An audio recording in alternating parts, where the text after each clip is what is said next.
In July, the 90-day pause on US-Canada tariffs expire. And last time, our response was a little more than matching duties with duties.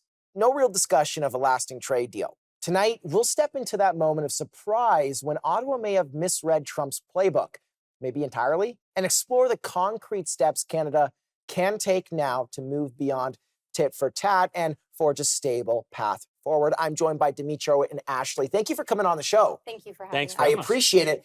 One of the things I wanted to talk to you guys about was what was so misunderstood about Trump's game plan. I did a show before April 2nd, could probably be quoted about, something I said that was totally wrong or off of what I thought would happen. Where were you guys at? What was the misunderstanding on your end? Ashley, why don't you give it a start? I think that nobody expected him to come so hard at us as being an ally. So seeing, anything that comes from China or other countries that he was putting the tariffs on, that would make sense to have that kind of pressure.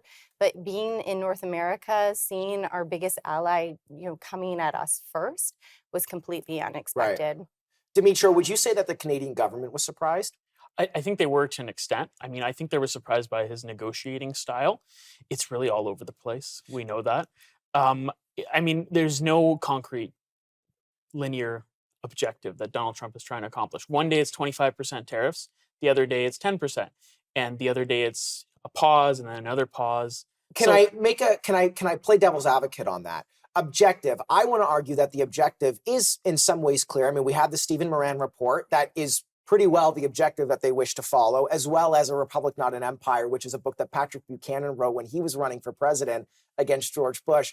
I read it. It's honestly exactly the last 45 minutes of that 21-hour-long Audible is exactly what President Trump is trying to do. It includes talks of Greenland, et cetera. Is the objective the same? Is it just the execution to get to the objective a little different? I would say there is a change in execution for sure. I mean, we looked at the first term of Donald Trump, and it's completely different, the negotiating style from the second term. We had a clear objective in the USMCA the first time around. Nowadays, we don't really know what Donald Trump is trying to get at except rebuild his economy and strengthen it, which is not the reality of what's happening on the ground in Americans' pocketbooks. Right. So, Ashley, I'm curious because, and I'm not saying that the Conservatives would have done any better. I'm just asking from your Liberal viewpoint. Are you at all disappointed at how the Liberal government didn't, in some capacity, anticipate this with some of the information out there, like the Moran report, which we knew was out there and was quite clear that's what he wanted to follow? Are you at all frustrated that we didn't anticipate this well enough? I mean, I know that the government was also prorated for quite some time, so. I think working on Kisma, the fact that even in 2018, the signing of that and being hopeful that we could still work with this presidency, seeing that, there's not the same advisors around the table with Trump, I think really hurts us because nobody knows what to predict.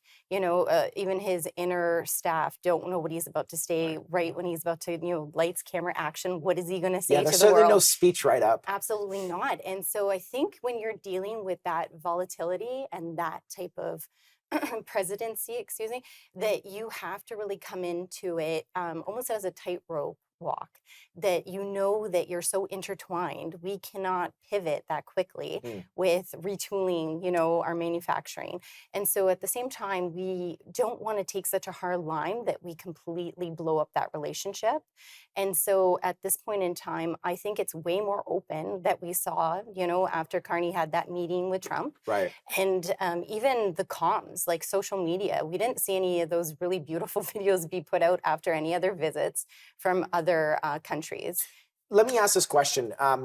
Just what the average person may not understand. Do you feel the understanding now, though, is pretty clear of what the objective is? I mean, it doesn't seem to be a secret. It kind of felt like some people knew, some people didn't know once he was elected and just before April 2nd. Is it kind of out in the open now, Dmytro? Well, I'm not sure there is a clear objective yet, to be honest with you. But I think in terms of what people don't understand is when we address our American neighbors, they don't know what's going to hit them in terms of the economic impacts in their pocketbooks.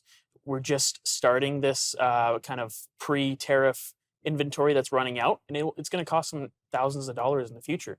And to Canadians, I'd say, let's get through this. I mean, we're probably not going to be talking about this in 12 months' time because it's going to pass. It's either going to be renegotiated or dropped altogether because of the uncertainty. Okay, I'm gonna leave it right there. We'll talk about the repercussions for both countries really soon. We'll be right back. Stay tuned.